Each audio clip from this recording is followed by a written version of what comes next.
Good afternoon and welcome to a special edition of Channel 9 News.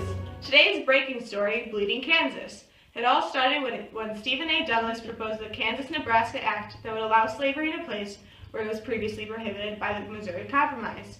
Douglas's act allows for popular sovereignty, which caused an abundance of Southerners to rush north to vote for slavery. The majority of people living in Kansas were free soilers. However, Southerners then moved to Kansas to make slavery legal.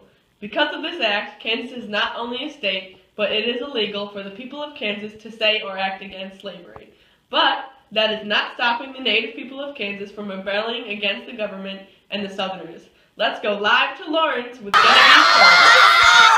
We're currently in the middle of a small civil war here in Kansas. There are fights breaking out right behind me. It's crazy here. Luckily there are no fatalities, but there's been a lot of property damage.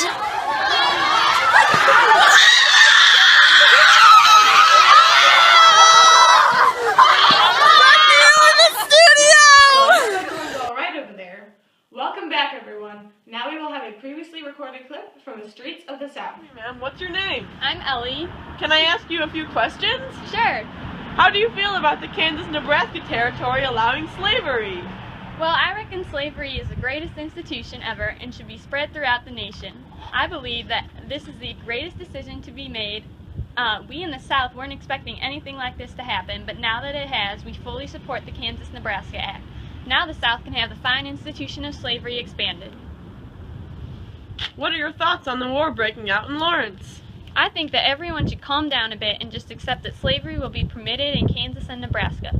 Once this territory becomes a slave territory, that will allow for us to have more slave votes in Congress, which will facilitate the spreading of slavery throughout the nation. I'm from Missouri, and everyone here is rushing to the territory, and I'm planning on moving there too. I know that the Southerners raided Lawrence, but the North is exaggerating the violence.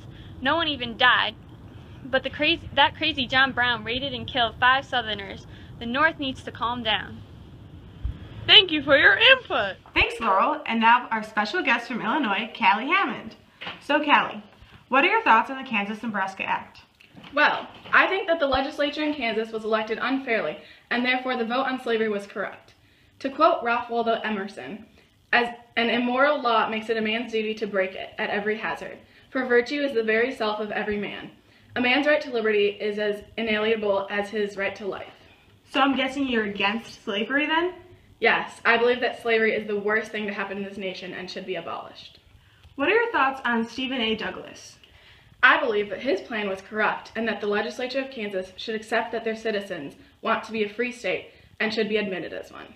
Okay, well, thanks for coming on the show, Callie. Thanks for having me. How interesting. The Kansas-Nebraska Act has created an uproar and increased sectional tension.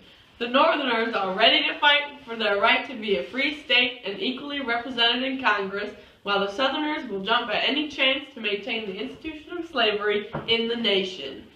The battles over the Kansas-Nebraska territory have been lethal to the Whig Party. Their sway over congressional decision has been completely diminished, because citizens are now voting along sectional lines rather than party lines. As politician John C. Calhoun said, it has reached a point when it can no longer be disguised or denied that the Union is in danger. For Channel 9 News, I'm Inta. And I'm Laurel, and this has been a special report.